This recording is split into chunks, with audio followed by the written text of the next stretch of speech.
Kijana kuja. Kuja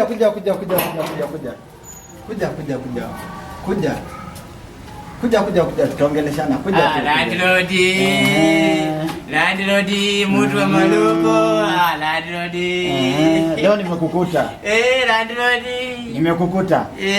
Dodging tu. Si kudoji landlord, nilikuwa naenda naona nimebeba vifaa za TikTok. Sasa leo tarehe 17. Yangu iko wapi? Landlord nilikuwa nakulipa tu. Mwenyewe jijazie. Unaona nini nimebeba? Leo natinga. Landlord wetu wa mazote landlord. Hiyo story wewe acha kuniletea story yako. Sitaki kusikia. Landlord lakini nimekupea pesa juzi bwana. Hata kama umenipea ni haki yangu. Shida iko wapi na last month nimekupea pesa. Ilikuwa last month. Hii mwezi sina kupea, mwezi bado haijaisha landlord. Inafaa ishe ndio unipatie.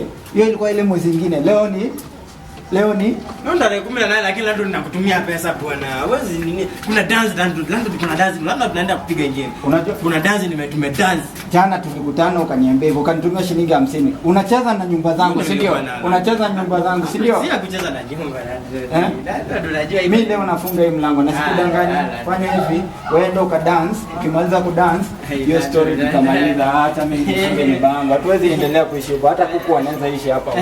Unanisaidia sana. Ngoja tuongee landlord acha nini kuna dance nimekuambia tumefanya landlord bwana pesa inakuja landlord landlord usiweke kafuli bwana landlord usiweke kafuli mimi na lazima kuambia na dance tumedance ile kwanza enda ulete pesa acha maneno mingi mimi sitaki story zako enda ulete pesa watu watachezea mali yangu hivyo hii ni investment yangu ni nini watu wanacheza nayo kijana nahamisha yeye. Kwanza hata kuna vitu hapa ndani ya nyumba mimi nitauza nijilipe pesa zangu na nimemaliza hivyo. Allah